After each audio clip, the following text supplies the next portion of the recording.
What is going on, Wolfpack Nation? We are back, y'all, with the Tuffy Talk live show. Feeling good, feeling those victories, man. Football, basketball, you name it. We got them all over the place. So we got a special treat. Actually, for the first time in a long time, we have the entire Tuffy Talk crew.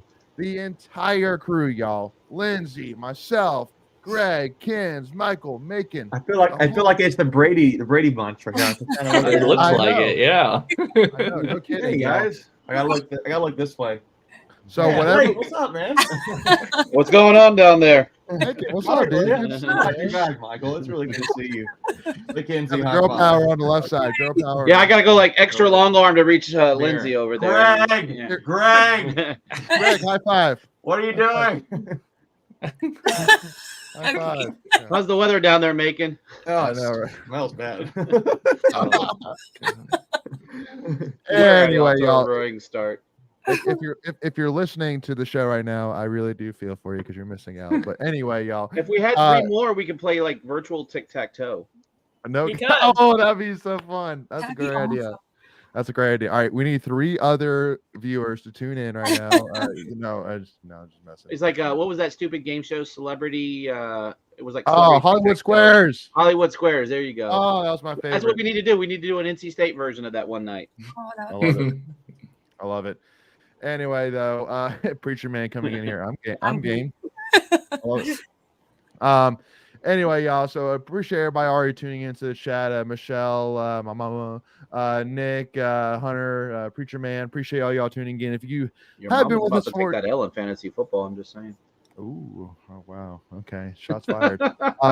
Anyway, has anybody mentioned the newest information? They got free chicken tonight. They got free chicken. Yeah. Free chicken, 2 missed free throws. Let's go. Good job, Wolfpack. Always the biggest basketball win. Right? Oh, 100%. That's all you. That's all you come for. And we cleared the bench. Got all those guys in. It was a good game. Yeah, we'll definitely talk about it here. One more announcement. Okay. Well, hold on. I'll let you go. Go ahead, Greg. I said one more announcement. Welcome back, Michael Tracy. That's what I'm gonna say. Yeah. Yes! Welcome back, married man. Michael. Thank you. How was married life, man? How is it, man? Tell me. Going good so far. It's so far. It's only been 2 weeks. You got a long ways to go. Yeah. Yep. No, is that left ring feel? I mean, I'm telling you, man, that hold my hand up. And it's weird. It is heavy. It's weird. Yeah, that's why I got wood. It's a lot lighter. Oh, my dad got one of those rubber ones. There you go. Anyway, y'all. So once again, if you have been with us for, you know the drill. But if you haven't been with us for, any comments, questions, thoughts, concerns, whatever it may be, put them in the chat. We will get to as many of them as we can here today. But we have a lot to get through. As we got this opening night win versus Citadel, we got the huge win over Miami, which we're going to be talking about, along with some other things which we actually have left over from last week, which we couldn't even get to. But let's get right to it. Since we got the whole crew here again, just got done here with a great win for NC State over Citadel, 72 to 59. You know, I know that probably a lot of State fans here in the chat are going to be kind of split on it, saying, well, we didn't really get started off that great. We only scored 72. We only beat them by 13, whatever it may be. So, you know, Michael, I know you were kind of tweeting during the game, and since we haven't had you on for a while, I want to give you the opportunity, my man, to give us your first thoughts on this game, my man. Yeah, no, it's the 3 starting guards did not play well. You know, that's your first thought. Married life has changed you so much. Well, we win with our first thoughts. We suck. No, but I'm saying despite that, you know, it was still a pretty easy win for us. So, you know, I'm not too worried about those guys.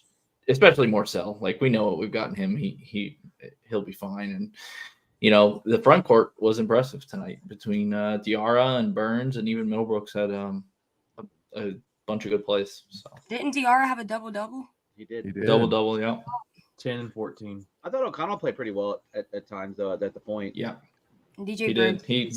He hit I think four threes. Yeah, distributed the ball pretty nicely too. Yep. Mm-hmm. Macon, any additional thoughts here, I man? will say somebody asked me my thoughts because I have so many. I was like, oh man, this is good stuff. Here's my first thought is I missed college basketball. I'll tell you right now. Missed it. I love college football too, but it's the home feel of basketball that from being Tobacco Road that I miss. So I thought you saw a pretty good season opener for State, relatively speaking. I thought, the line was 20 points, 21 points for State favor. They had only 13 at the end of the game. That was, we'd like to see them put a little more points. You would like to see them, in theory, play or maybe hold them to a little bit lower score. But more so, I'd like to see State score a little more points there because I know State can be a high-powered offense. But, it's a first season opener. I thought the first half, you could tell things were just kind of a little bit all over the place. It was sloppy. I thought 3-point shooting in the first half was terrible. I don't know how many. I thought we felt like we were 4-14 at the half.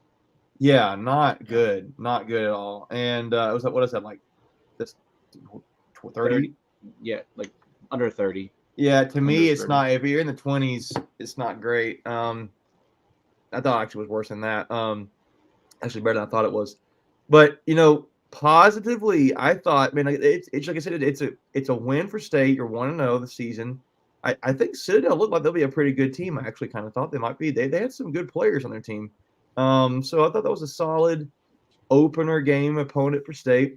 I thought, going by the players, DJ Burns back like he never left, right? I mean, status quo, burning down the house. He was, really looked really good. I thought, what did he score? The first 4 buckets of the game, something like that. I definitely the first 3. But he looked good, solid, really good plays. He didn't look necessarily, as Sybil said, he thought maybe he looked more nimble than others than he had in the past. He just kind of looked the same to me, which is good. He just picked up right where he left off. Casey was a little cold at first. The second half, he kind of got into the flow and his groove and picked up, and he had some shots there. But I'll tell you, man, the little things you heard from the exhibition were interesting because what I saw this game, when I heard about the exhibition, I saw flashes from Dennis Parker. He's a freshman. You saw the athleticism into blocks, the bounciness. So that dude, rebounds and has athleticism there. He's going to get his at some point. It's just you can see the pieces are there. I thought what's interesting in a positive way, they said O'Connell had no, he did not play well the exhibition, and you could argue he was the best player of the game offensively for State. I mean, that. Having said that, not necessarily in the rebounding category because that was secondly, like Diarra, and I never call him Diarra, but the announcers called him Diarra. Diarra. I don't know how it's pronounced. I've heard it both ways. Yeah. I've heard a lot of different things. His name is Diarra. I was really unfortunate because someone's going to call him diarrhea, and someone's going to. But he didn't play like diarrhea. He played great. So he played. I mean, that's he played really well. I thought my thought was he is going to be a factor this season for State. Well, I mean, having 14 rebounds, 10 points, and on a season 2 3-pointers. On a season 3-pointers. Yeah, he's a stretch four last year. He is a true stretch 4 there, right? Yeah. I mean, I thought there's one play there. I think it was 7-8 minutes left in the game. He was, it was him and Burns at the forward positions, and or the forward and power forward and center position. There was some nice interior passing between the forwards, and I was like, ooh, this is nice. Like I thought it was like little things like that are really nice. I think the areas to improve would be 3-point shooting. I thought we still got some sloppy fouls there a little bit. But beyond that, it's not a whole lot that I'm like we were really bad at. Really 3-point shooting consistently in the first half, and then maybe foul trouble a little bit. Not foul trouble, but getting fouls. Yeah, I mean, we ended up shooting 36% from 3-point line, which isn't right. bad. Because I think fine. we shot well in the second half, relatively Correct. speaking. Yeah. Well, we shoot close to 40% in the second half. Yeah, I mean, for the game, we shot almost 44%, and I think you'll take that most nights.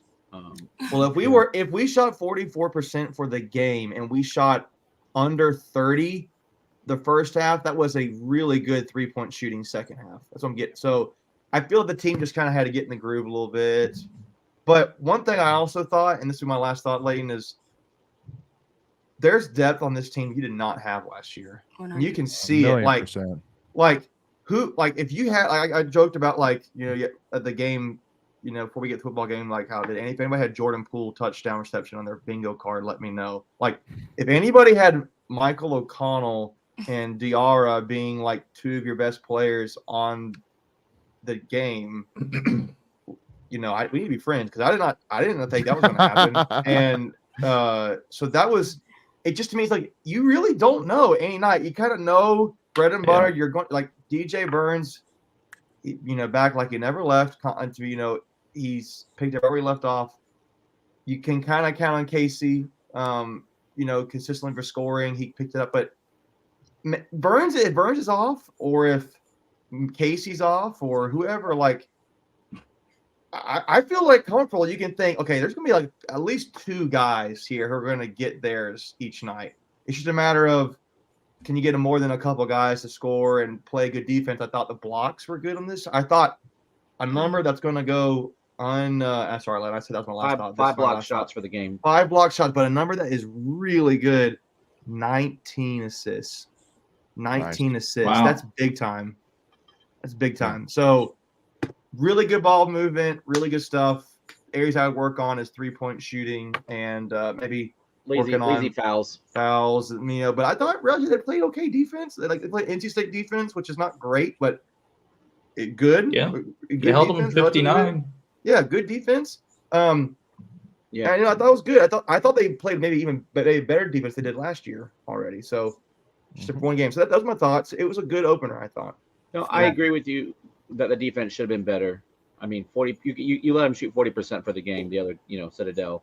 Yeah. But you mentioned O'Connell. His 14 points were off the bench, which is huge. Like when you can get 14 points from a guy off the bench, I think you're going to take that most nights. That can be the deciding factor. Especially when you start getting ACC play. And we're not even talking like a guy like Middlebrooks or a guy like Jaden Taylor. They didn't have crazy good nights, but you saw what they can do. They just weren't the guy tonight, so to speak. Yeah. I think this is a team where you could have on any given night, like we talk about it. This is the 7th year in a row that they're going to have to replace the leading scorer. Mm-hmm. I'm not so sure I know who this team's leading scorer is going to be, right? Because it feels like it can be very balanced. Yeah, I don't know, man. I mean, your leading bet is still DJ Burns in case you want yourself there, but it really. I mean, even though he didn't have a good night, I have no reason to say Mm-hmm. Jaden Taylor could, he could be the leading scorer of the team. I have no idea. She didn't have a night tonight. I mean, this is a team that could have 7 guys in double figures when it's all said and done. And those teams are hard to come by.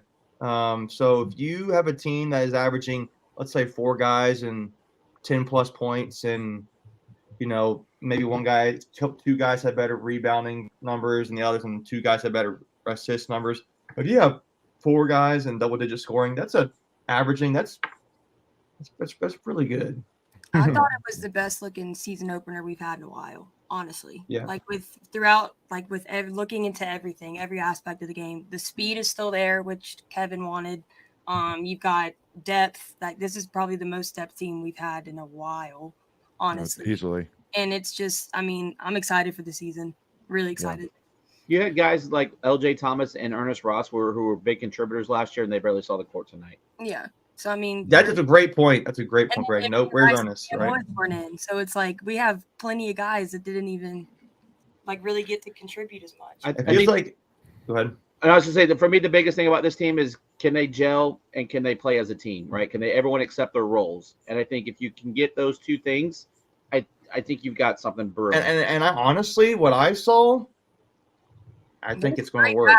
I think it can work. There's guys who had roles there. Like the rebounding role was led by Diarra, I guess, and even like I saw like Morcell, Taylor having some rebounds in there, but like you saw rolls, right? You already saw that in one game, and it's like Middlebrooks coming off the bench with his skill set, you could see it. Like that's big time. Like I don't know, like I feel like there's like 2 lineups they could go with at any point. They could have a 5, they sub out, and then you got another 5, and you'd feel pretty good about that. And there's not much drop off. At least that's what I saw tonight.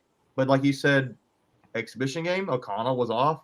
Tonight he was on. I think just having that depth there is going to help be more consistent in scoring and defense, you would think, and those kind of things. It's going to be. I wonder if it more raises our floor of what we could be. Yeah. Maybe not our ceiling, because the only like true like stud to me on the team is DJ. Right now, I don't think necessarily know how much DJ is a pro. He probably could be a pro. But you know what I'm saying. I feel like it raises the floor for this team, what they can do. Yeah, for sure. I feel like you're right. We don't have a lot of studs, a lot of guys that you say, these are definitely going to be pros. These are definitely going to be guys to watch. But not knowing who the top scorer is going to be can be a bad problem for some people. But here it seems like a good problem. Like you said, we have depth. There's variations of what 5 guys. There's variations. It is of what not 5 the roof, guys man. you can put out there. No, it's not.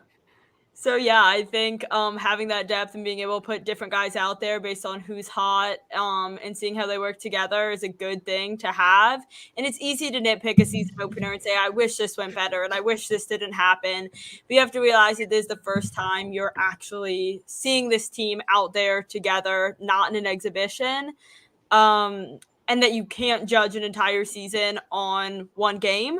But I do like what I saw depth-wise. I think we have more players that can play more different roles than what we've had in recent years. And I think that can really help us grow and put other guys out there and kind of utilize those skill sets. Like Lindsay said, I mean, most of these guys were all on different teams last year. Casey and DJ and LJ. Yeah, I mean, everybody, this is the first time they've played as a team, like for actual game and not like a scrimmage or an exhibition. So the fact that this was how they played for their first real game as a team with that many fans already, I mean, that's pretty big time.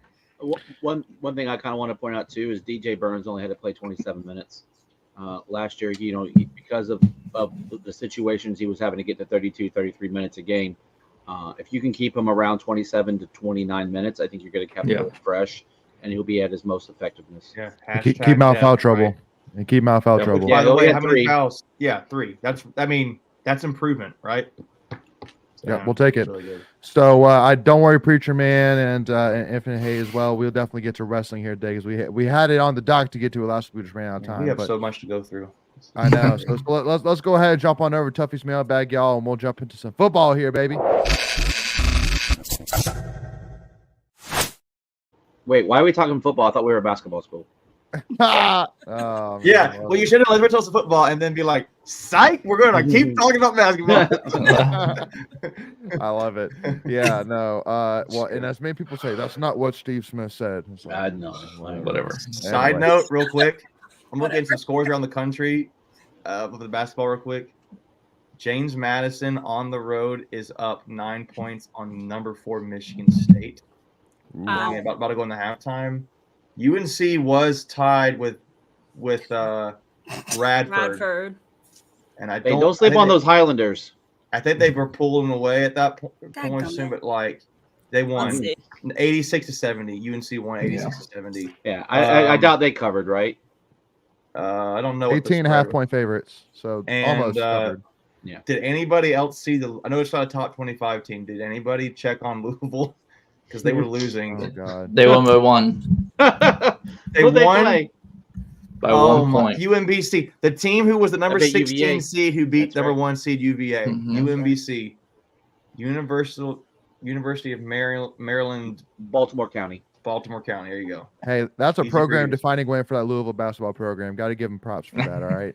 So, all right, y'all, let's change gears, jump into some football here, y'all. So, first question submitted in. This is more just kind of a leading in question, but what are your updated expectations, season expectations now We for beat football Clemson rest of the and season? Miami. Wait, that was already happened. Oh, Yeah, exactly.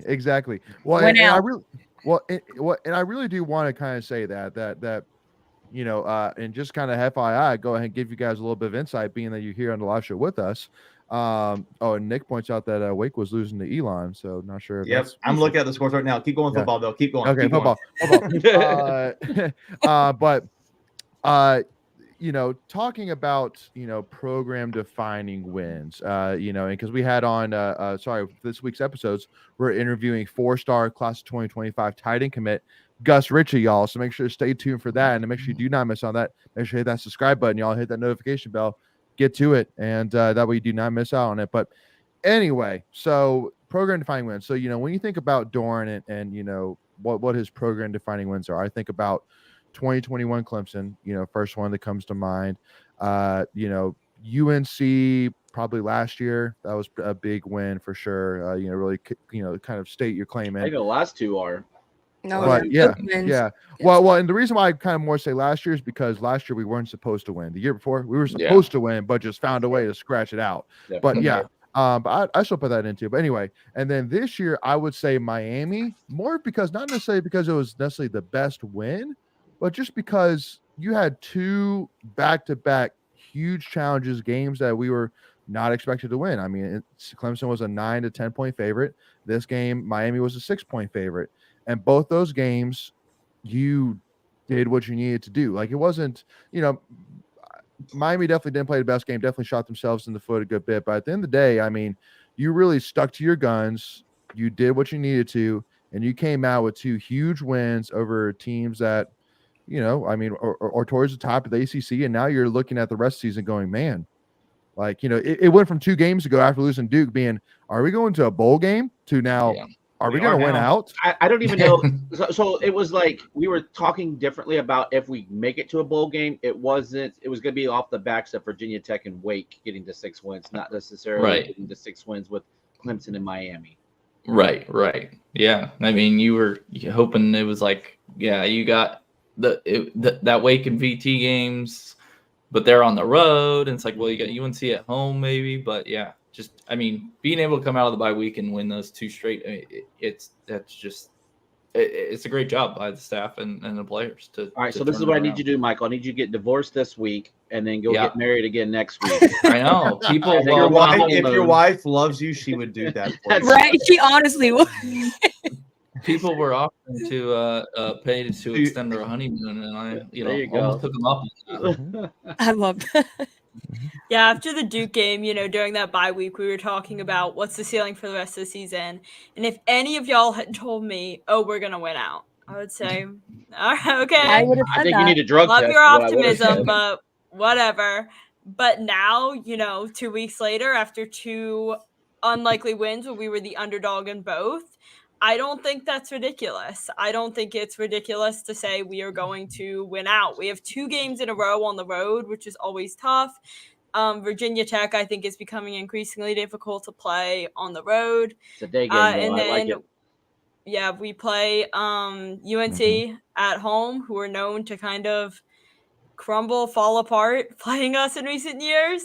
I will say UNC's back in the top 25, which is ridiculous. I mean, they beat they beat Campbell. I mean, you could put my old high school's football team out there and they beat Campbell by 40. And it wasn't even that they started from the first quarter. I thought they were tied with Carolina in second quarter. Weren't they tied with Carolina in second quarter? Yeah, it was 1-1. It was 7-7 after the inside. Carolina was having a meltdown, I think. Yeah, the reason they made it was because that one knucklehead from San Jose bull crap in times put him at 15. So that gave him a lot of points. That's basically why. 15. I would be curious to check where that guy graduated from, Greg.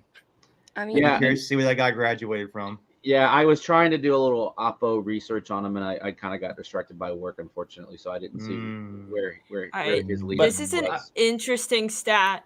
We're 2-11 in Yeah. Winston-Salem since 95, 0-3 in Lane since 2004. Let the record show I've never been there, and I'm going this week, so I'm taking the win and with Dude, it. So, I There just we think go. I might go to the game this weekend too, Greg. I gotta go to the game. I've been to every weight game in Winston since I was 3, and Dang, that's rough. They have a curse on us. It's obvious. I'm breaking it. That my I'm whole What you're life. saying is, because you need to stay home. I'm going with Greg, so the double duo will be Oh, fine. We'll be okay. fine. I needed a third, so the Wake Forest would not let me buy just 2 tickets because there was an open seat. Yeah, that's so dumb. It's I the hate that. stupidest thing. So I was like, Ken's, let's go. I think going into a game as underdogs, not a lot of people like that, but I think for our team, like, we're better when we're doubted. Wait, honestly, State's favored in this game for Wake Yes. Forest. I didn't. Well, think this we week, were. yeah. This Yeah, week. But only by 2.5. So I mean, I thought it's it was just- 3 The other day I points. saw that it was Still, Wake favored. Maybe- We haven't seen that in a while, man. I'll take Well, it. maybe Vegas will flip the line again and give We'll Wake be like, 2 oh wait, points that's like they gotta did be a last week. mistake. Which I still don't Hey. understand that one, but that's But- okay. I'm That's thinking. okay. I really think the curse will break this week. I'm I going. think It's we're gonna going get out. broken. Or Greg's gonna get kicked out. One of the two. But the biggest thing, y'all, which I want to speak on while we're talking about football, because this is a guy that honestly I couldn't wait to bring up, because this guy for weeks at a time has been getting the most, just talked down to, like hated on, booed off the field, you name it. But listen, y'all, we have to give this guy all the props in the absolute world, because he came through absolute clutch for us. And if you do not know who I'm talking about right now, then I know Brennan. Yeah, no, Brennan Armstrong, Oh, no, man. Brennan. Brennan. No.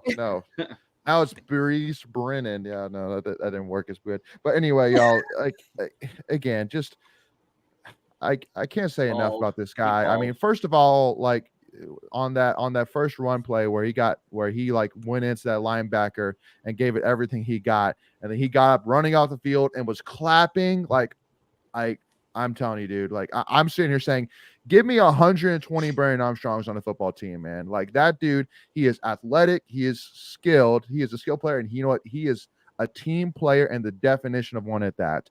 And to go out 8 rushes for 51 yards, but again, it really goes beyond the stats. I mean, that speed option play was gorgeously ran his butt off, and was a huge piece to us winning this game. So again, to go from a guy who was going into his make or break year and got sat down for a sophomore quarterback, and then to come in for this game when, most people, maybe would say, no, like, screw you guys. Like, you guys just sat me during my senior year. Like, I'm not doing this for you guys. And to fight his butt off like that and really help us win this game. I mean, I can't say enough about this guy. I really can't. I mean, he averaged over 6 yards a carry, and they were carries that, they were. I mean, he had some, like you said, he had some tough hits. He got that horse collar against him. We're gonna pull a play where he's gonna line up and he's gonna throw it. And he's gonna get a touchdown. And it's coming. totally setting up. You can totally see it. I just feel like it's either going to come this week or it's going to come against Carolina, and it was going to be one of those two. Yeah, but no, you just can't say enough about the defense. It was an effort where Miami went into the red zone 4 times and only came away with a total of 6 points. They got the goal line stand, which didn't necessarily turn the game around because they were still in the lead, but it cemented. It broke. I felt like that, and then the subsequent drive of 97 yards. It broke the spirit. It broke of their Miami, backs. for sure. It broke their backs. Anyway, so get the Aiden White interception in the end zone and the shy battle and Caden Fordham. 4 turnovers. Yeah, 4 turnovers. We were +2 in the turnover department. The stats don't bear it out, and at the end of the day, it's not about stats; it's about the final score. It's 2 weeks in a row where you look at the stat sheets and you just kind of figure out, like, how does NC State win those games? And it's because they don't beat themselves; they do just enough, get enough splash plays, and their defense puts it together. Yep. The defense has cut out the big play problem that they had early. I don't think Miami had a play over 15, maybe 20 yards. Yeah, I think Fletcher had had like a big run. Yeah, it was like a 16, 17-yard run. But that was it. It wasn't an 80-yard touchdown we were giving up to Notre Dame. So and then combine that with our offense just opportunistic, hitting a couple big plays just like against Clemson, and that's all it takes, especially when your defense is not allowing big plays on the other side. Mm-hmm. Now, I am going to bring up this comment now that I've given Brennan a lot of love for sure, and I know this is going to be like, "Are you serious? Why are you bringing this up?" But I think this is a point where this conversation is happening. Stand for something, man. Yeah, stand for something, bruh. No, now you've seen MJ in 4 games, and so now you're at that point of you can still redshirt him if you want to. Really are not happening right now. well, the depth chart said that it wasn't going to happen. I know, but you can't. I mean, you can't after 2 wins, but he hasn't played well. It's plain simple. He has not played well. Brennan played great too. I mean, I know we're hyping him up, but neither guy has really played great. I mean, they haven't lit it up. So, but that's what I'm saying is that if I'm in stay, I'm also saying, well, like this is Brennan's last 4 games. It looks like the offense has started to kind of figure things out in terms of now you're kind of have built the offense around the players you have. And so again, I mean, like Brendan's got confidence, the team's bought into him. So I feel like there's to your point, Layton, I could see that. I mean, I thought when Brennan came in, there was a little bit of some substance there in the offense. You're like, okay, like there's something there lurking under the water. And but what I want to see is the offense gelling and being consistent, because there's no mojo right now with this offense. I just want something. And if that means that MJ's the guy coming in and Brennan is, in certain plays like the red zone or goal line or short yardage, like I'm okay with that. If it's something different, I'm okay with that. Yeah. But all I know is that bye week came. We looked terrible. Go bye week. We were out coming to bye week. We've won 2 games. So whatever they adjusted to, at least has gotten us wins. And if that means more Brennan, I'm totally cool with it. If that means more MJ, because honestly, I don't know that one gives us dramatically more than the other. I do know that Brennan gives us more rushing. I do know that. That's a big thing. Yes, it's a big thing. You're right. I just don't. I can't be like, go for one big time, go for the other. It's just like. This is more of the defense stepping up and the offense maintaining. Yes, exactly. It hasn't been that the offense has expeditiously moved up. They're still doing what they're doing. Again, it's very opportunistic. They'll get one good drive. It feels like a game where they'll go out and drive the ball 80, 85, 90 yards. And it's a lot of, the defense setting up the offense or special teams setting up the offense, and they only got to go out and get 40 yards. And it feels like there's a lot more field goals being put up than touchdowns. So, as long as the defense is keeping us in, I don't think you can revert back to Brennan as much as the stats kind of bear out. It doesn't matter who you put back there. It's the mojo that's been going, and that you've kind of found niche roles for people, right? You've moved Jordan Poole over from the defense to the offense. You got, a role for Brennan. You've got, some wide receivers kind of stepping up here and there. KC being a workhorse like he should be.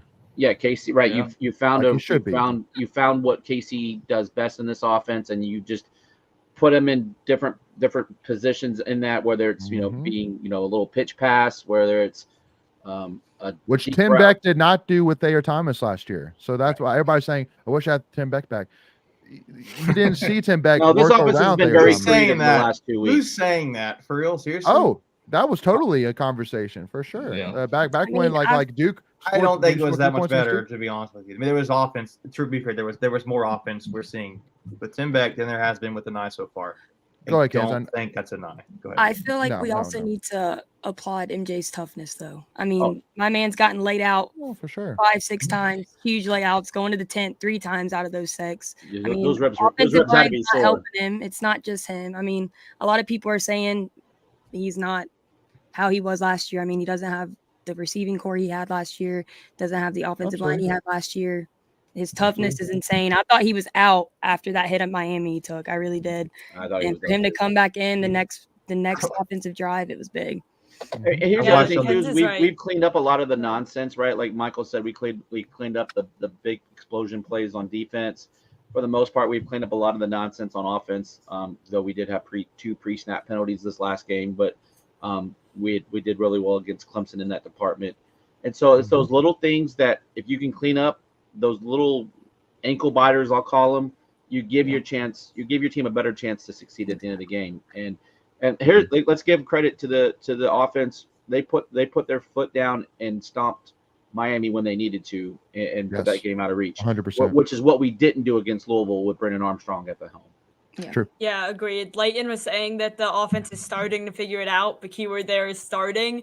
Like Macon said, they're not gelling still, but I say if it's not broke, don't fix it. They were able to, get ahead against Miami, give us that kind of reach to make the game out of reach, like Greg was saying.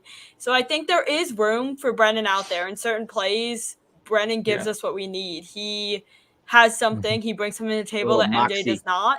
And neither of these guys are stellar quarterbacks. We know that. That's been our issue all season. But I think after 2 wins, you don't pull MJ. Even if MJ's not the one responsible directly for those wins, I think if it's not broke, don't fix it. You have to find room for Brennan where there is room and give credit where credit is due. He thrived last week. We needed him. Major respect. But I don't think it's, oh my God, all of a sudden Brennan's the answer again. I think we stick with MJ. We put Brennan in for certain plays, let the offense kind of continue and hope that they gel or at least stay consistent enough to pull out those wins like they've done the last 2 weeks. I see you, Lindsay. Daggone, that was a heck of a.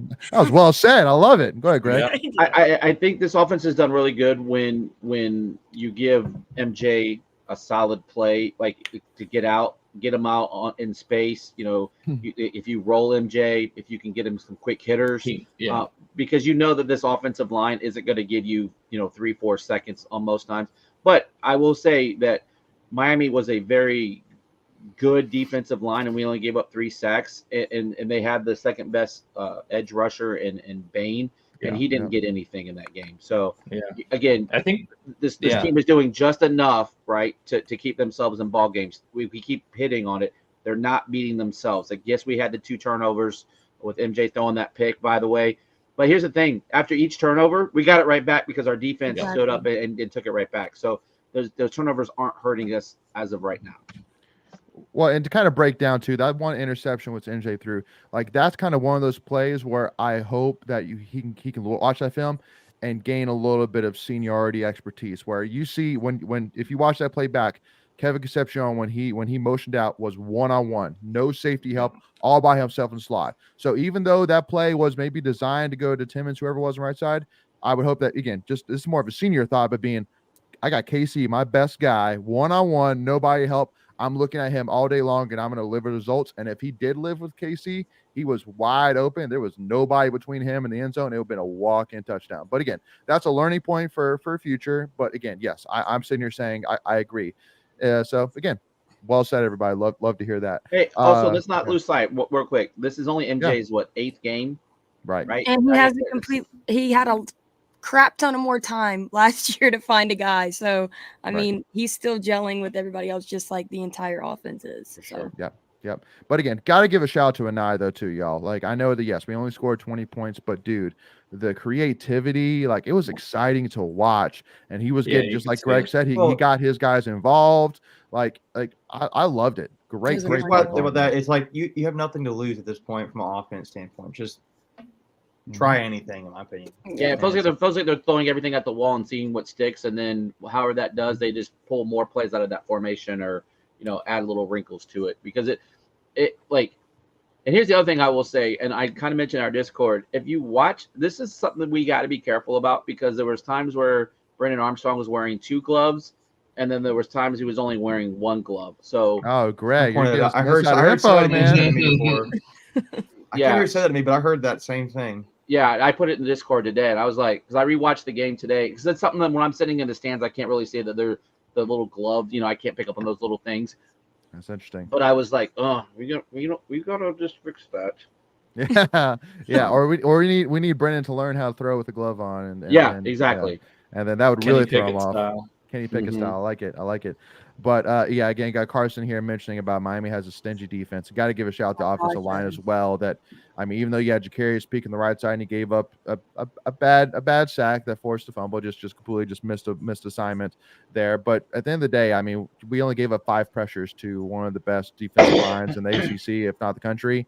Got to give a shout out to offensive line. Overall, still did their job and was effective. And real quick. The last 2 defenses are the 2 best defenses in the ACC that we've played. So it should get easier in theory. And so maybe we'll start to see some of this stuff open up that we weren't quite hitting on in these last 2 games. And Wake Forest's defense is not very good. Well, Wake Forest the strength offense of their team is what's supposed to be. Well, because Wake Forest's offensive line has given up 40 sacks so far this season. Peyton Wilson's going to have a blast. Yeah, I think they're all. So Red Hibbler, can I transition us Brandon Cleveland. Can I transition real quick? Go for it. The state have the ACC Defensive Player of the Year and Rookie of the Year on their team. You know what? I was just looking through the list. We'll okay, I was looking at individual stats. Right? You have a cute. But we're state, so we won't. The only question I have is Rookie of the Year, Freshman of the Year, or is it a new? Okay, then. Yeah, I think we. I see what you're saying. Is it like newcomer of the year or freshman? Is that? Yeah, like it's like I'm just making up somebody's Thrash from Louisville. Like is he a Rookie of the Year? No, shouldn't be. Well, I know that they when they do their honors every week, they have a rookie category. So I would probably think it is a Rookie of the Year or Freshman of the Year. Well, we will definitely talk about that exact let's do that, conversation right here in Tweet of the Week. Absolutely. But real quick, I know Infinite Hate and Preacher Man have been dying, but for us to talk about this, so let's talk about it here real quick. NC State wrestling, y'all, coming off a 40-3 dominant win over App State, which again, huge shout out to the Wolfpack fans. Don't forget Presbyterian; they beat them 48-0. Yeah, it counts. You got to count. It counts. Yeah, it counts. Smoke the Presbyterians. Yeah, smoke the Presbyterians. Yeah, no. But again, huge shout out to Wolfpack fans that made the trip all the way out to Boone. There was a ton of red in that arena. It was awesome to see. But I'm sitting here saying, y'all, like, there's no real weakness that really stands out to me on this NC State wrestling lineup. I mean, you're bringing everybody back. The only guy that you're not bringing back, quote unquote, is Isaac Trumbull, and he's doing his Olympic redshirt. Camacho, right? He's injured. No, he's back. Did he get injured again? No. I thought there was someone out for medical. Maybe I'm wrong. That was Camacho last year was out. Was it? He injured. He got knocked out for the season. That's right. He did wrestle on the wrestle offs of the night. You're right. Correct. So, but I mean, that's the thing is, but then with losing Trumbull, you're bringing in Dylan Fishback, who's gotten nothing but pins so far this season. So I mean, he's been phenomenal to say the least. So I mean, I'm sitting here saying, I mean, preseason ranked number 3 in the country. I mean, I don't see any reason why this shouldn't be another 6th straight ACC title for Pi Popolizio. And I really, really am praying that we can finally get two national contenders, at least, if not 2 national champions in the same year. And I think between Ed Scott, Camacho, Trent Hidley, Owen Trefon, you got a lot of guys that could compete for at least an All-American status, if not a national championship. So excited to see what this team could do. Yeah, I mean, obviously our biggest competitor is going to be Virginia Tech. I think they were right there. In the ACC, In the ACC, yeah. So that's really – and you got Pitt, that's got some decent wrestlers, and then that other school was allegedly a top 25, but they got smoke checked by Oregon State.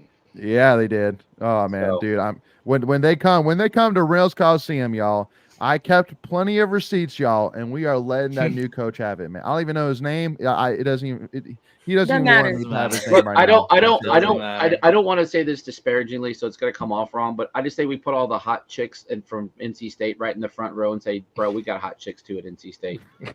Wait, just because. What did he say something about that? Yeah, yes. He said, okay, people at Carolina went crazy. So you want new UNC coach? Yeah, so the new UNC coach is like, why wouldn't guys want to wrestle at UNC? The campus is 60% women and 95% of them are sexy. There's like a grown man. Yeah. And he was like saying this, and it was, it has not gone over too well. So. Yeah. Oh, Yeah, rough. Yeah. So hey, I could have happened to a better group of fans over there at UNC too, man. It's amazing how much their coaches put their foots in their mouths. Like, do we not do this training? Like They do. we It's not like a different media coach training? every year. That Oh, has yeah. Or this, and then Greg is going to sound rude too. Maybe I'm not going to play that. Let's go with your idea. All right. I'm not going to say it. all right. Text Then me. then we'll leave it at that. But if and I hate pointing out a great point, talking about how Papapolizio really kind of scheduled the entire offseason around keeping the guys more fresh, not doing a lot of really hardcore workouts, like really just keeping them as fresh as possible. So that way, once they get to nationals in March, they can be as fresh as they can be. Because I think that from Absolutely all the great point. conversations I've had with him, that's one of the biggest things that he has said is that just you can kind of feel that as they got to nationals that there was a lot of worn out. a lot of war out just after a long, grueling season. So anyway, though, and then remember y'all that Reynolds is a small gem. Oh my Thank you, gosh. preacher man. But anyway, Macon, let's get back to your conversation point you brought up earlier. Let's get over to it before you say whatever you were borderline going to say. All right, here we go.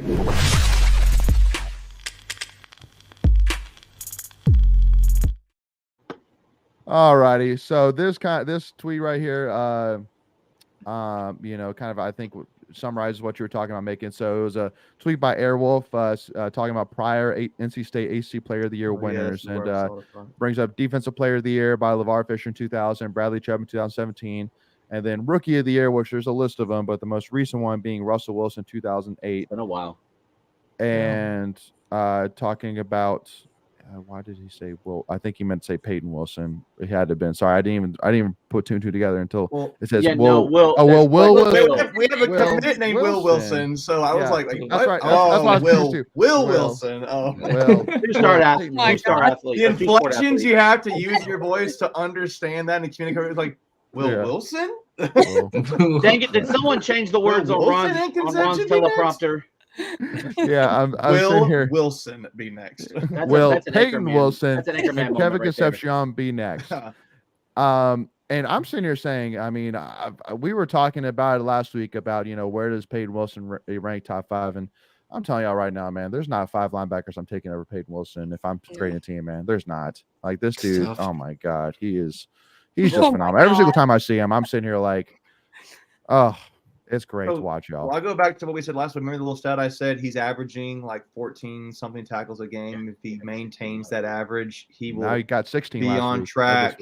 I mean, he'll be fourth all time NC State again behind some like elite linebacker players. He's first. Well, he's the second most tackles out of a Power 5 linebacker in the country right now, behind Iowa's linebacker. That was as of last week. I don't know where they are this week. I mean, that's all I'll say there. If you watch the huddle afterwards, after the game on Saturday, just listening to him talk, like he's become so well spoken. He's matured so much. Just listening to him say that they asked him how many tackles he had or like how good he played, and he said, "Well, I'm not really focused on that. I could have gotten a pick 6 you all saw and all this stuff." So it's like he's focused on just make sure that he knows that there's room for improvement in every game, and that's the type of player you want on your team all the time. Yeah. So yeah, I mean, definitely no doubt. Peyton Wilson, I think, is up for. I mean, I think 100%. Defensive Player of the Year, but I think he's up for Player of the Year. But I wouldn't be surprised if Drake May is going to somehow squeak that, or Jordan Travis. I think actually Jordan Travis is going to win it. Hey, real quick, Jay Higgins, he's 8 behind that tackle number. So wait, you're saying Jay Higgins is 1, and then Peyton Wilson is 8 behind him? Yes, correct. 8 tackles, so 113 to 105. So he could, in theory, he's close enough where if he keeps playing the way he is, maybe Jay Higgins slips up or whatever, he could potentially pass him. Yeah, he's not so far off. So I'm getting that. No, and Peyton's only 3 off of his career high, and we still have 3 more games to go. Yeah. Just to kind of put that in perspective as well. I don't know statistically. I'm looking just defensively. There's a lot of.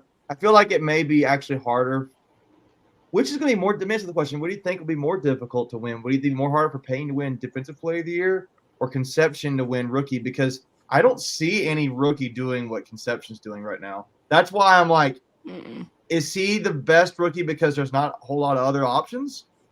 Or and that's what I'm saying is like, I'm saying I agree with you. Rookie of the Year. Yeah. I mean, Concepcion, like what he's done from game nobody's one. doing Conception's doing right now, right? And the only guy I can really think of is this running back with Miami because over the last couple of games, Fletcher, Fletcher, he's had over 100 rushing yards. Is he a true freshman? Yes, he is. Yeah. So he's had over 100 rushing yards in back-to-back games. Okay. That's your competition. Yeah. But once again, Concepcion has been doing this from day one. Fletcher didn't come in until later in the season. So, but I also say as well, I mean, like Peyton Wilson, I'm sitting here saying, listen, Peyton Wilson doesn't get AC Defensive Player of the Year. I mean, I don't know what to tell you, but I don't know. But, to me, they're both in the driver's seat. Let's put it that way. I agree. They're both, putting in this consistent work game after game, giving us consistent results. We praise them week after week. But unfortunately, I think a lot of these results come down to how our season ends. If we win out the rest of the season, I think that's way better for their odds. And if we go 1-2 or even 2-1, or God forbid lose out, I think a lot of it, I know, knock on wood, sorry, but I think a lot of it revolves around team success as well. So even though we can say that Peyton Wilson and Kevin Concepcion are doing what they need to do and putting in that work for their team and nobody's doing it like them, I think the voters will see, well, also how did this team do overall and how did they impact their team? So I think how our season ends could have a huge effect on their consideration for these awards. Just real quick, going back to Peyton, because he was, I don't know if we have the tweet of the week that he was named as the semifinalist for the Buckus Award, but just kind of looking, I just kind of was going back and forth with Jay Higgins of Iowa and Peyton. Peyton has 3 more sacks than Higgins. He has 3 more passes defended, 1 extra interception, and there's only, like I said, 8 tackles separating. They both basically have the same number of solos. It's the assisted tackles that's really the only difference in their numbers. So, like, if you're looking on the surface, I think Peyton Wilson has to be in the lead or right there for the consideration of that award. Mm-hmm. So, agreed. Let me add this here. He almost had another pick six too. Yeah, dude, he should have. Oh my God, man. Yeah, dude. I'm gonna add this in as a tidbit when in terms of Rookie of the Year. So I'm looking at who the comp would be. They've got guys like week 1, it was Ike Daniels, Syracuse running back. You've got a defensive end from Pitt. I think Casey's the only one that's done it twice, though, right? Doesn't Casey won it twice? 3 times. Three times. Yeah. All right, I missed one. He is the only player to have won it more than once, I think. Yeah, so he's got to be your guy, right? I got to check on Fletcher. I'm going through each week, but the rookie quarterback from UVA, Calandria, Clemson's got a DB, nice. Tyler Brown. But he won it week 4, week 6, and week 9. His Conception won it. Wow.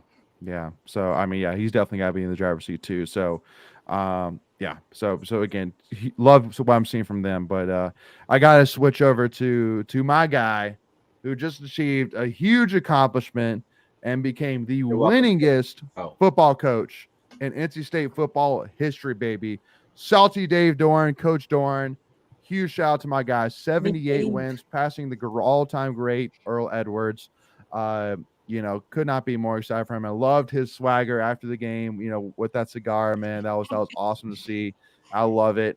And I got to give a shout out to this tweet from Josh Goodson the previous week where it mentioned about how Dave Doeren has only never beaten one ACC team, and that was Miami. And now that is beaten along with the all-time win streak. So that's what I'm saying too. Like in terms of what was accomplished during this Miami game for the season, for the sake of the offense, for Doeren, like there was so much that was accomplished in this Miami game, and Doeren being the all-time winningest coach, and also too now beating Miami, so now he has a win against every single ACC team is phenomenal. We touched on this when we did our Miami preview, talking about that it would make him the winningest coach and that it would mean that he beat every ACC team. We said we knew it didn't work like this, but it just felt like time.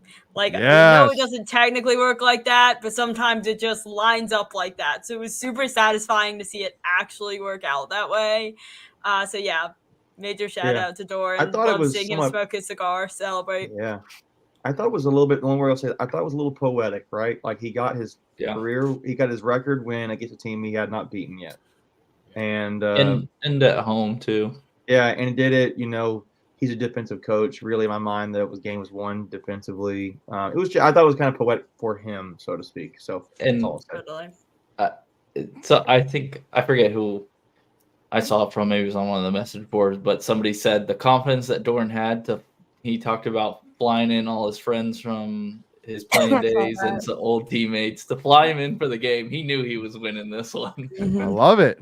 Yeah, I love it. Yeah, I think to your point, making this game exemplified or just personified everything that Dave Doeren does at NC State. Like that was a Dave Doeren game. Where the calling card of this team out of the last probably 4 or 5 years, and if you look at the players that we've had, it seems like the most shine on has been on the defensive side of the ball. That's where we've had most of our NFL, draftees from. It was the game where we're just going to go out and knock you in the mouth. And we're just going to, like the Kendrick Raphael run, where the guy tried to hit him high and he just bounced off of him. Not even that block from Trent. Trent was good. Gosh. Yeah, the way Trent sealed the edge, that was beautiful. That was insane. The whole thing was just that it was an NC State game, night game, where the crowd was just rowdy. It was the right setting for Dave Doeren getting his career 78th win at NC State. But the summary for me, which I would say is his quote after the game during the post game press conference or during the right after game on field interview, where the commentator lady was like, "Yeah, I know it wasn't the prettiest win, but you got it done," and he was like, "I thought it was a very pretty win." Yeah, I don't know what you're talking about. Yeah, I thought it was beautiful, and I was like, "Okay." Yeah, we like to muck it up. I mean, we're not gonna, Dave Doeren has never been about style points. It's just go out and we're going to bust you in the mouth, and whoever's left standing in the game will be crowned victoriously. And Joe Giglio put out a tweet, one of his yellow pad tweets last night. Yep, there you go. That was the one I was gonna. Layton's out late. He's got it, man. I had it ready. Real quick, Michael, and then I'll kind of summarize and I'll let you kind of make a comment on it. So basically, Joe Giglio said the best way to avoid losing close games, don't play them. And hashtag FSU. And, it has basically for 2023, 2022, 2021, each team in the ACC's records when it's a one-score game. And State actually, it's pretty good. You could say is actually first in the ACC. Record, has the best record, 10-5. In one-score games over the last three years, and then second place, quote unquote, Clemson at 10-6. So, So go ahead, Michael. Yeah, I mean, it's just like it's going down this list. I think it seems like maybe Doeren leaning on the defense gets us in a lot of games that maybe shouldn't be one-score games. But when you look at this list, I mean, 15 games over the last 3 years is just kind of slightly above average. I think the average is 13. 13 but 13 games over the last 3 years, one-score games that they've played in. And so, and his, the record kind of speaks for itself. Like he feels good playing in one-score games. He likes to keep it close and lean on his defense, and the record reflects that. Yeah, and that was kind of one of the things that they were talking about on the game on Saturday. It's like, why didn't Miami just kick the field goal, take the points, and then, play the odds, play the long game? Because at that point, it was still like, I think it was like 7 or 8 minutes left in the game. And so, you get it down to a 1-point game, because that makes it 10-9, I believe, at that point. 10-9, yeah.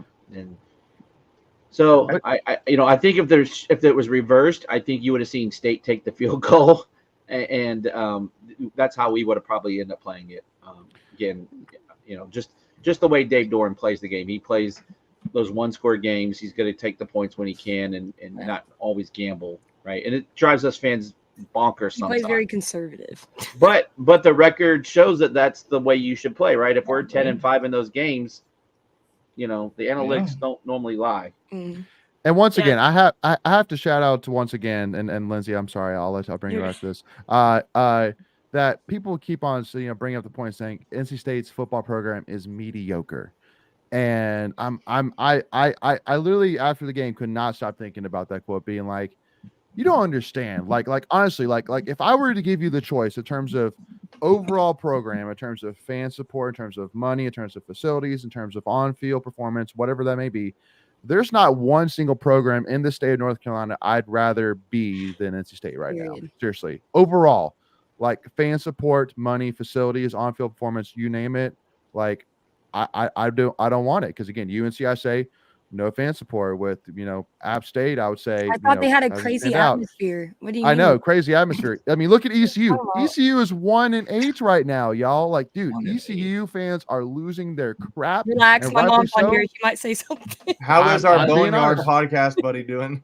I know, right? Because now Mike Houston has too big of a contract that they can't get out. So I mean, I'm sitting here saying, like, again, I mean, Duke, the Duke game this past week was terrible. And again, we even took over their own stadium, and they're going to lose their head coach. Elko's not sticking around.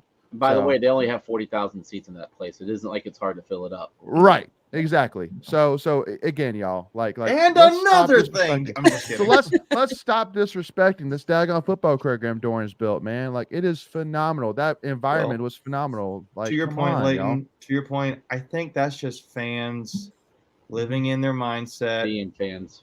And to also be fair, like, we haven't. I think if fans saw the 10-win season, sure, there'd be a good number of fans who would break away from that mold, right? Because then you kind of, to me, there's layers to this onion, so to speak, and like we've kind of chipping away at this. And I think the next thing is the 10-win season or getting to the AC. Technically, we did get that 10-win season. Okay, the Holiday Bowl. I get you. I get you. But I mean, like, so there's no doubt people want to see on the scoreboard the 10th win. I get you. Like, I think just fans have it in their mind that like, we have fans that are still 10 years in the past, right? Yeah. Sure. So yeah. Hey, Lindsay, real quick, I want Lindsay. Hold on, I just want to drop one quick stat. We are like the second lowest spending university on our football program. Yeah, over like the last like 10 plus years during Doeren's. Yeah, I know you're looking at me like second lowest was that spending money on the program out of the public ACC school versus North Carolina versus AC school. AC. Yeah. Okay, I got you now. Yeah. Okay. So imagine if we were spending kind of the same numbers that we were spending, we would probably get even better results. So go ahead, Lindsay, take it over. It's kind of irrelevant now from what we were talking about, but talking about those one-score games, 10-5 overall, but also 3-1 this season. Like, we beat Virginia, Marshall, and Clemson all in one-score games, losing only to Louisville. So we like to battle, we like those close games. Greg said we like kicking your teeth in, seeing who ends up victorious, but it works for us. So yeah, it's stressful to be in those bleachers and think, oh my gosh, we're mediocre, whatever, this sucks, like we're going to lose again. But playing these close games tends to work for us. So yeah, got to get out of that point. I'm going to add to that point. It's NC State's identity, right? We have an identity. We don't like to do it easy. Is hard. Yeah. I don't think we've never really right? I'm kidding. We never really killed an ACC opponent, if you think about it. Well, honestly, I mean, yeah, not recently, not this year, but it's like State's identity is hard, tough defense, right? We're gonna like beat your face in with defense, and you're gonna like. So you made the point, Mackenzie, about Peyton Wilson's post-game interview, and they asked him, I think it was Mark Rick asked him, Mark Rick's always got some kind of random awkward question. You never know what he's going to ask. And he's like, did you know, like, what's your favorite? You got to say like him. Okay, I'm not going to make fun of it. He's not. Yeah, but he basically is like, yeah, like, what's your favorite kind of play? Do you want to, like, get a sack? Do you want to, like, he goes, I don't know. Maybe it's just because I'm a country boy, but I just want to meet a guy in the A gap and see where he's from, get to know him, and see what he's all about. I want to learn. Like, he said, I want to learn. I want to meet him up in the A gap and see what he's all about. And I'm like, that's what I'm talking about. Pretty sweet answer.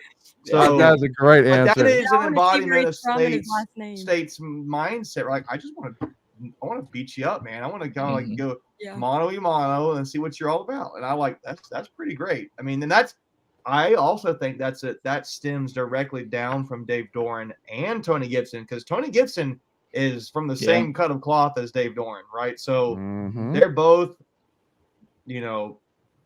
guys with some swagger about them, honestly. So yeah, no, absolutely. And Carson pointing out the last time we really beat an ACC team by a lot was 2021 against Syracuse. We beat them it'll pretty come. handily. It's just give it time. It's just not. I don't want to wait either. I don't want to wait either. But like, I want to be destroying teams. Don't be the next. I want to win a national championship, right? Keeping in mind, once again, the preseason win total per Vegas was 6.5, a little juice to the over. And I mean, so saying once again, per Vegas, if you get 8 wins, which is a very realistic possibility, very realistic, that is a great season per Vegas. If you get 9 wins, that is a phenomenal season per Vegas. Well, I feel like it's just one win at a time. The teams look at that, but like I feel like even as fans, guys, like we have people think we got a terrible team, and like we like it's like the defense gets an A, the offense gets an F. I'm exaggerating By it, the but way, this is a rebuilding year, right? Yeah, but it's like if we can do that, like I was thinking about this schedule coming up. If you had to pick, you mean like State's going to win games? I feel like they win games that you can't predict it's going to happen. Like I did not think it'd beat Clemson and Miami, right? Miami's averaging 35 points a game. We held them to 6. So like in theory, do we go out and lay a goose egg against Wake Forest? So I was getting ready to ask that same question. Do we have that game in us? Because like we've done. Are we playing defensive right now? I don't think so. If we play like we did on Saturday, Wake won't score a point. Our defense does. Honestly, it's very realistic. And the offense didn't do hardly anything. Like someone said at I think it was halfway through the fourth quarter. Okay, halfway through the fourth quarter, State had only put up 5 yards of offense. Yeah, it was before that the 97-yard drive. 5 yards of offense. Mm-hmm. Well, yeah, if they can just muster offense with the way the defense is playing right now, State is a tough team to beat if they can just figure out the offense. And it's like baby step, pulling teeth to get there, but it's happening. We had 231 yards offense, and 97 was on one drive. Yeah, what was? I mean, I know MJ's like your boy McKenzie, but like, what was his stats? Like, he did not have good stats. No, he didn't. Yeah, we already said that. Yeah, and my point, but we won. My whole point is like, we're giving the defense is giving the offense the time to figure things out. Like to McKenzie's point, like he said, MJ didn't really have blockers and all that kind of stuff. The offensive line, I think, is just kind of what they are, but they're giving them time to figure out what enough. they do. Yeah. Well, like I said, we had the 2 turnovers, but we got the ball right back from our defense. Got the ball right back. So, and we're also the defense is bailing us out. But here's the last thing: how much more can we rely on that though? Like at some point, the offense has to do their part. Well, to your point, we're not playing very good offenses, except maybe Carolina. They'll be like Virginia Tech, so they're great. And I mean, Virginia Tech put up 3 points. 3 points against, was it Louisville? Yeah, Louisville's a good team, but they put up 3 points. Like we did that against Duke, who was also a good defense. I don't know if they're better offense than we are. It's hard to imagine they're worse. What worries me is the crowd noise at Virginia Tech. Again, 100%. That's going to be tough. I don't know enough about Wake if they're fair weather fans for football and again. No, their fans suck. Wake Forest fans. I've heard. Can we get that as a clip, Lindsay, later? Just because saying no, their fans suck, and there's that no context. Just the 3 seconds. Socials. Like I don't think I've ever seen Wake Forest student section full, and I'm pretty. It's just like because I've been to Wake, like I said, since I was 5. It's like every game or every year there's more. It's just like it was with Duke this year. There's more red in the stands than there is Wake. So I mean, it's gonna definitely feel like a home. And I feel like you don't see Wake Forest fans out in the wild. Like no hate to Wake Forest fans out there in the wild. Hey, Coach Coop said that. Forest fan, go Pokeball. Where are you, Wake? Hey, where are you?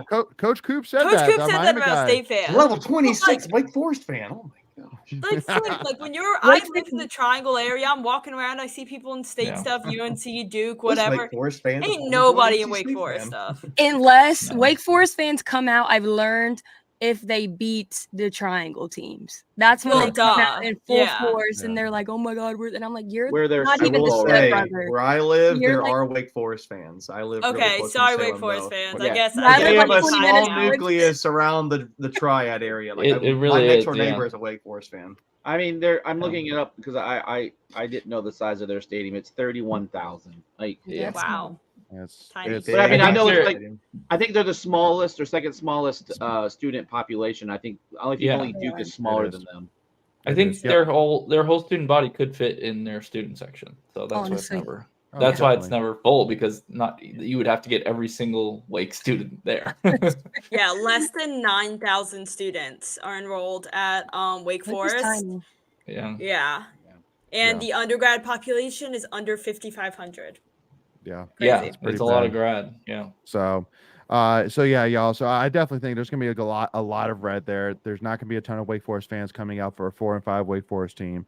After NC State team, after now coming with an NC State team that just beat Clemson and Miami. So I'm not saying that we're going to do it, but I'm just saying from a Wake Forest fans perspective, I don't expect a lot. But I know this is gonna sound really stupid, real quick. This team has to play in front. If we get behind, especially against the Wake Forest team, who will slow mesh the crap out of us, they may not throw a pass if they get up by a touchdown or two. And this is the game that we always seem to beat ourselves. I mean, a couple years ago with the Mecca, a couple years ago was stepping out of bounds in the last drive. It's just like or the onside kick that didn't go 10 yards that went 10 yards. Exactly. It's like you cannot risk any small thing. Like we can't let the refs decide if we get something or not. Because this is our house of horrors. You just cannot beat yourself at this week, and that's a huge thing that I feel like we have to understand going into the game. Last quick topic, y'all. I know that we're running over, but again, this is obviously we said we had a lot to get to, but I can't get off without bringing up this one quote unquote tweet of the week, which is more of a shame tweet of the week. And that is this tweet here talking about our guy, Alec Mack, the transfer from ECU to NC State. And this was talked about a lot, talked about by, Corey Smith and, a bunch of different people along his state. But again, just reminder once again, an infield transfer from ECU that was a multi-year. And basically during the ECU football game versus Tulane this past weekend, they recognized the ECU baseball team, I'm assuming for a conference championship. Am I correct? Yeah. And Alec, AAC. Go ahead. No, I think. Well, I don't know if it was last year because Tulane. Remember Tulane, who won like 11 games all season last year? That might have been their regular season. Yeah, they might have probably been regular season. Yeah, probably. Yeah, but so basically they had the whole baseball team out there on the goal line getting recognized, and Alec, there's a picture of this basically of him standing in the stands, standing on the front row of the stands, wearing holding his championship ring up in the air. And I brought this tweet up right beside it, talking about when Alec announced his commitment, and Cliff Godwin put out a tweet saying, "No one person will ever be bigger than our program. Go Pirates!" And I came out saying this was a despicable tweet. This is shameful, and all that, and rightfully so, especially now. And we'll talk about that. But everybody said, "Well, how do you know it's about Alec?" They didn't say, Godwin didn't say his name, and I went out and said, "Well, if it quacks like a duck and it walks like a duck, it probably is a duck." I mean, this guy said it the day that Alec committed to NC State. Not even an hour later, I don't think. Not even an hour later, exactly. And the body was still warm. Right? You could have easily waited till the next day.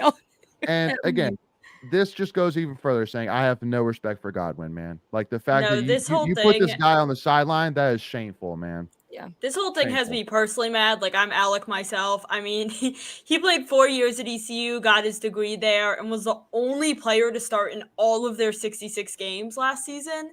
Transferred here for grad school and to finish out his eligibility. And yeah, the team took the field against Tulane Saturday to celebrate. He wasn't invited on the field, name not even mentioned.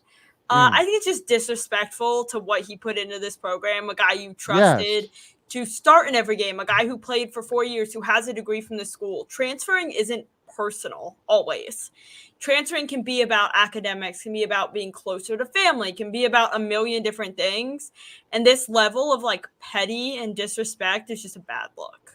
And I mean, and what even makes me more mad is the fans aren't really speaking out about it. Like, they're not calling their coach out for it. Like, it's not being talked about enough unless it's from state fans. Like, to hold your coach accountable. Like, because they're mad about it. I wonder if they're just genuinely mad. Yeah, I think a lot of ECU fans probably feel the same way. But I mean, that's just. I'm not saying it's wrong. I'm not saying it's right or wrong. I'm just saying, like, that's probably why. Like, I'm with you guys. I think he's a team player. You know, he should be recognized as the team. I wonder though if would state do the same thing. I would hope not. They're about as sour as a 2-week overripe grapefruit. Please, but let's say, like, you know, I'm trying to think a player in recent memory who, let's say, Tommy White, Andrew Kisner, and Tommy White. Yeah, Tommy White makes a good example. Like, he goes off and he comes back and I'm trying to think of a team that actually really did something really big. Well, I don't know. Tommy White, I guess if say he won a championship, Tommy White transfers to LSU, and they want to honor that team, like, do we? I feel like you have to bring Tommy White back. Whatever. I mean, it could be a coach. A coach could leave. A coach could leave a team and go to another school, and then you want to honor a team that was really special, and you bring the coach back, like he's part of that team. Exactly. And because again, they would bring back Coach Ruffin. Honestly, like if in something like that, they would bring him back to honor it. Well, I think too, it's all about timing, right? Like if this was a team that they honored, say 5 years later, it probably wouldn't be a big deal. But the wound is still kind of fresh, right?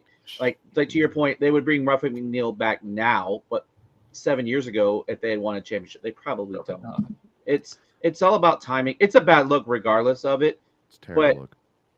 It is what it is, and I would just hope that our program or our programs would rise above something like this. I'm not sure they would, but I would hope that they would. I really do. I see no excuse for this whatsoever, especially, I mean, for any reason, but especially because this guy had a perfectly understandable reason. At the end of the day, ECU doesn't have the graduate program. We do. Like, it wasn't anything personal beyond that. Like, it's just, again, at least on the surface, it seems like that. And again, but also too, he wasn't even starting. Like, he was, I mean, like in terms of he wasn't a focal point of the team. Let's put it that way. Like he wasn't the guy that was relied upon throughout the entire ECU team, and he probably wasn't going to be this year. But if he comes to state, then he is coming to state. Coming to state, he has an opportunity because we have a lot of gaps to fill, and that he could be a big piece of. So. But at the end of the day, it just more bugs me because Cliff Godwin makes a statement and then they do this, and so it just goes back to hand saying, "Listen, it's the most obvious, saltiest moment I've ever seen, and I would hope and pray that I can't even think right now. I'm like just so thinking through my head about this, but Avent, but I would hope and pray Avent would never even consider a move like this, like not even like a thought in his mind. I really hope that. So, because it's disgusting in my head. So, but anyway, y'all. So I know we've gone way over time, but first of all, thank you all so much. Again, really do appreciate all the amazing support, y'all. And again, this was a lot of fun having the whole Tuffy Talk crew here, man. Michael, congratulations once again. Thank you. And again, thank you all so much for tuning in. So make sure, again, we have our Gus Ritchie interviews coming out Wednesday morning and Thursday morning. So to make sure you do not miss out on those, hit that free subscribe button, y'all. Hit that button right now. Hit that notification bell so you're notified whenever we release any new NC State content, which is completely free to do. And if you enjoyed this conversation, do us a big favor, hit that like button, and it really helps support us in the channel. So please do it if you don't mind. And then make sure you give us a follow, Tuffy Talk Now on Twitter, Instagram, or TikTok, y'all. But again, once again, y'all, thanks again for everybody tuning in. We will see you all in Winston-Salem, and let's beat Wake Forest, y'all. Let's do it, y'all, and go Pack, baby.